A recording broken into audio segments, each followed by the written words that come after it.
Imagine a car that did not look like the successor to the previous model, but like a visitor from another planet. In 1971, during the Geneva Motor Show, the public was supposed to see the newest evolution of the Miura, the car that had already changed the definition of a supercar.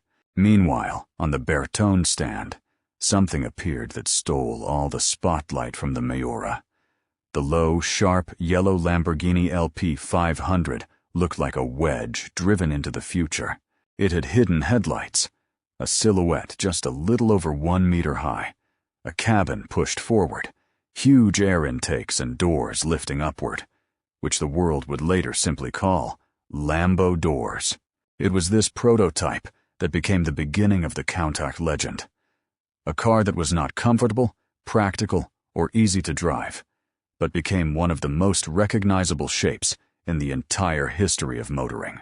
The Countach did not only replace the Miura, it defined the DNA of all later top Lamborghini models: Diablo, Murcielago, Aventador, and modern models with a V12 engine. This car was brutal, theatrical, and absurd, but that is exactly why it became immortal. The history of the Countach begins at a moment when Lamborghini already had the status of a manufacturer of exceptional cars, but at the same time had to prove that after the Miura, it could create something even more shocking. The Miura was a revolution because it brought the centrally mounted engine into the world of exotic road cars. The problem was that its construction had its limitations. The engine was mounted transversely, and at very high speeds the front end could become light. Paolo Stanzani, the then technical chief of Lamborghini, did not want to copy that solution. In the project of the new model, internally designated as LP 112, he chose a much more advanced layout.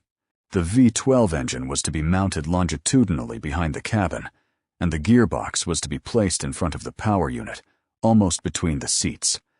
The driveshaft was routed through a tunnel in the oil sump to the rear differential. It was a complicated, expensive, and difficult-to-produce solution, but it gave better weight distribution and a more racing character. The name Countach came from a Piedmontese cry of amazement that was supposedly uttered when someone first saw the project. It is hard to imagine a better term for a car that looked like a manifesto of madness and genius at the same time. The appearance of the Countach was the work of Marcello Gandini from the Bertone studio, the man who had earlier drawn the Miura and who understood perfectly that the successor could not simply be prettier. It had to be more radical. Gandini rejected the soft, sensual lines of the Miura and created a geometric sculpture based on a wedge. The front hood and windshield formed almost one single plane. The roof was extremely low, and the rear looked like a technical mechanism covered with bodywork. The LP 500 prototype also featured scissor doors, which were not only a stylistic effect. With such a wide car and such high sills, traditional doors would simply have been inconvenient.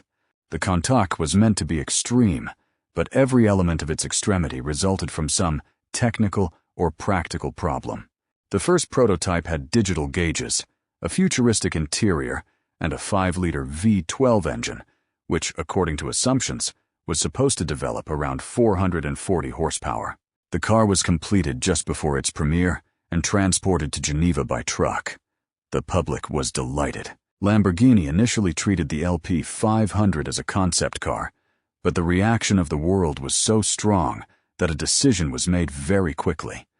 This cosmic wedge had to go into production.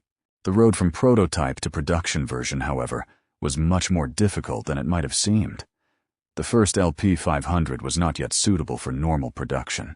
The 5-liter engine was too delicate, had cooling problems, and did not survive intensive testing. Bob Wallace, the famous Lamborghini test driver, quickly showed that the car required deep changes. Eventually, the 5-liter engine was abandoned in favor of a proven engine with a displacement of 3,929 cubic centimeters. The supporting structure was also changed. The prototype had a different structure, while the production Countach received a tubular steel space frame, very rigid and relatively light. The bodywork was handmade from aluminum, Larger air intakes were added to the body because cooling the centrally mounted V12 was one of the most difficult challenges. Some futuristic interior elements also disappeared, including the hard-to-read electronics. The production Countach LP 400 debuted in 1974 at a terrible moment because the world was going through the fuel crisis. A supercar with a huge engine, a cramped cabin, and fuel consumption worthy of a small tanker seemed completely out of place at the time. And yet, that is precisely what made it even more uncompromising. The first production version, the Countach LP 400, is today considered the purest and most elegant variant of this model. It did not yet have huge wheel arch extensions, a gigantic rear wing, or the later visual aggression. Its body was closest to Gondini's original vision. Early examples are called periscopio because there was a characteristic channel in the roof connected with the concept of a periscope-style rearview mirror. The V12 engine with a displacement of almost 4 liters developed around 375 horsepower and worked with a 5-speed manual gearbox. The car weighed just over 1 ton, and its top speed approached 300 kilometers per hour, which in the mid-1970s was an absolutely unbelievable result. The Countach LP 400 was low, difficult to control, loud, and uncomfortable, but it gave something no one else offered: the feeling of driving a vehicle from the future. By the end of production of the first series, around 150 examples had been made, which is why today this version is one of the most desired by collectors. This is the Countach in its purest form, without embellishments, without exaggeration, but with the full charge of revolutionary design. In 1978, the Countach LP 400S appeared, which significantly changed the character of the model. It was then that the car began to take on the form that most people associate with posters from the 1980s. Wider wheel arches, wider tires, changed wheels, and an optional huge rear wing were added. The spoiler improved stability at high speeds, but at the same time reduced top speed. This, however, did not matter much to customers, because most of them wanted to have it anyway. The Countach became more aggressive, more theatrical, and more Lamborghini in the later sense of the word. The engine in many examples had slightly less power than in the LP 400, but visually the car gained a much more powerful personality. In 1982 came the LP 500S variant with an engine displacement of 4,754 cubic centimeters and power of around 375 horsepower. The Countach was becoming heavier, but also more refined. It still remained, however, a car for people who were patient, strong, and resistant to compromise. The clutch required a lot of force, the gearbox worked heavily, rear visibility was a nightmare, and parking often required sitting on the sill with the door open.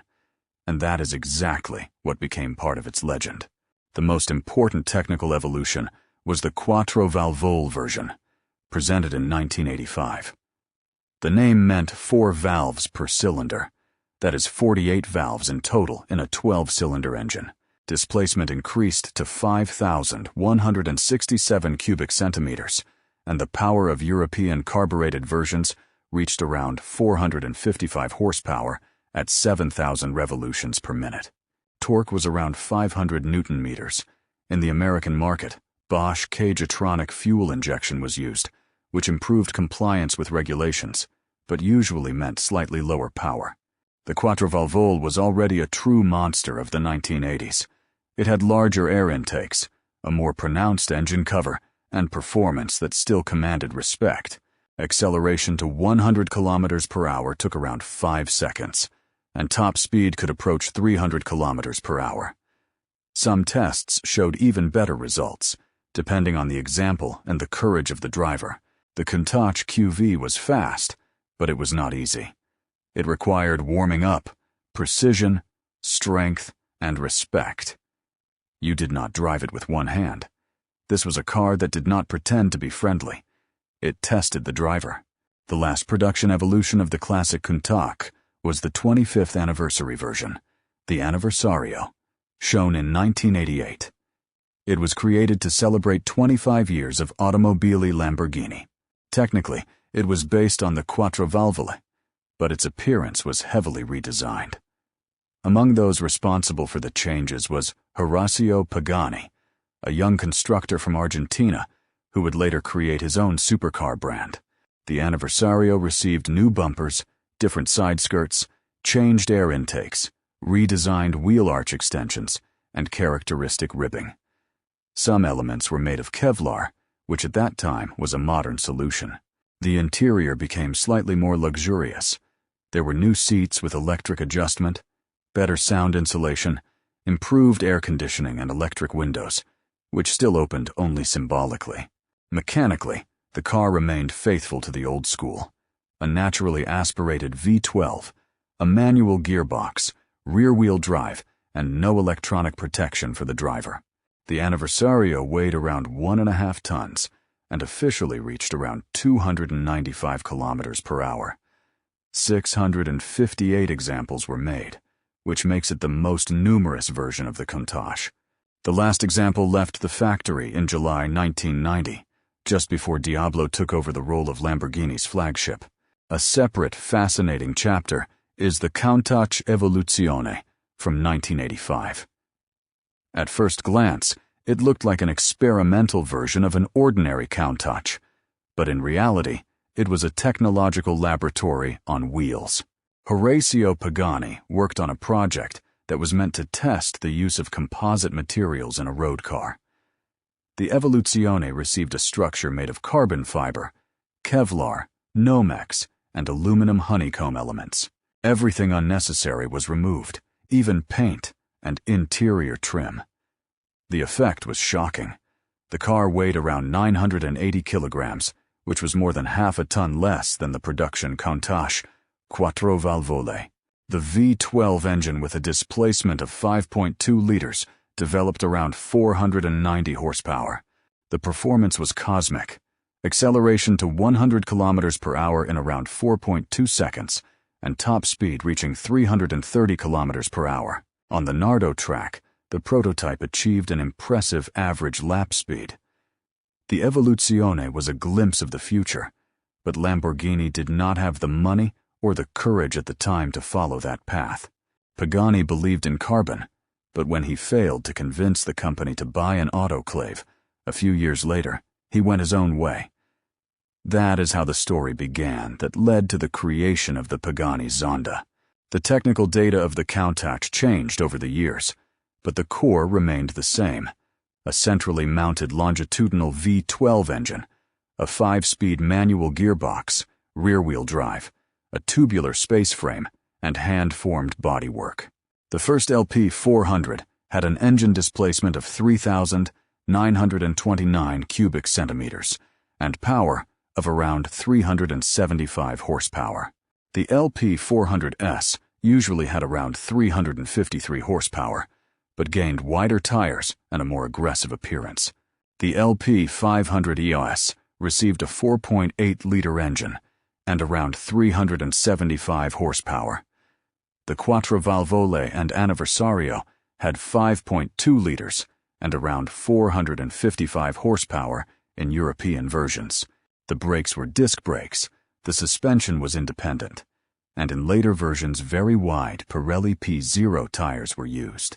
The fuel tanks had a combined capacity of around 100 liters, which was necessary because when driven hard, the Countach could consume more than 25 or even 30 liters of fuel per 100 kilometers. It was fast, low, wide, and raw. It did not try to be a comfortable grand tourer. It was a mechanical spectacle. Total production of the Lamborghini Countach amounted to just under 2,000 examples. The most commonly quoted number is around 1,983 cars of all production versions. The first LP 400 series was produced in around 150 examples.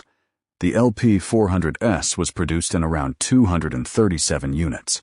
The LP 500S was made in around 321 or 323 examples, depending on the source.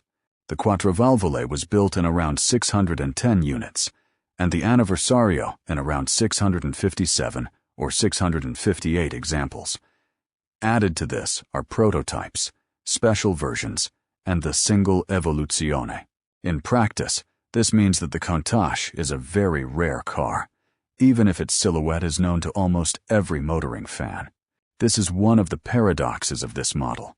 It exists in the collective imagination so strongly as if it had been produced in tens of thousands of units, while in reality, it was made in a number smaller than many limited modern supercars. Even rarer are original, unmodified cars with a full history. Many examples over the years were modified, repainted, neglected, or altered, according to the fashion of the era. Today, collectors value matching numbers, original color specification, documentation, and the absence of excessive restoration most highly. The value of the Countach in recent years has risen to a level that clearly shows its status as an icon. The cheapest examples, usually later Anniversario versions or cars requiring work, can start around several €100,000 or dollars, but the real market for good cars is much higher. A decent Countach today often costs around 500, 600, or 700,000 euros. Very good Quattrovalvole and Anniversario examples can exceed 800,000 euros, and exceptional cars with history approach 1 million. The most valuable are the early LP 400 Periscopio cars, especially in original specification. Their prices can exceed 1 million euros, and the best examples are sometimes valued even higher. In recent years, Periscopio examples have appeared at auctions with estimates of around 1 million to 1,300,000 euros, and some historical transactions exceeded $1 million. Value is influenced by version, condition, history, color, mileage, matching engine and body, and the quality of restoration. The Countach is no longer just a classic. It is a full-fledged work of functional art, whose price reflects not only performance, but cultural significance. Why did the Countach become an icon? Not because it was the most perfect car of its era. It was not. It had terrible rear visibility, a cramped interior, a heavy clutch, a difficult gearbox, poor ergonomics, cooling problems, temperamental electrics, and enormous maintenance costs. A tall driver had trouble even fitting inside it. Reversing required a ritual with the door open and sitting on the sill. The windows opened only minimally, and driving without working air conditioning resembled being locked in a heated greenhouse with a V12 engine behind your back. But it was precisely these imperfections that built its character. The Countach was the antithesis of reason. In an era when supercars could still be dangerous, loud, and insolent, it was the most insolent of them all. For many people, it became the first car that looked not like a vehicle, but like a dream drawn without limits. It hung on bedroom walls, appeared in films, magazines, and in the imagination of teenagers all over the world. It was a symbol of success, excess, and rebellion against normality. Ferrari could be elegant, Porsche effective, but the Countach was a spectacle. The legacy of the Countach is enormous, because without it, Lamborghini would not be what it is today. It established the proportions of the brand's top model: a V12 engine behind the driver's back, an aggressive wedge, upward opening doors, a wide body, and a look that has to shock before the engine is even started. The Diablo was its direct heir. The Murcielago developed this idea in the era of modern supercars.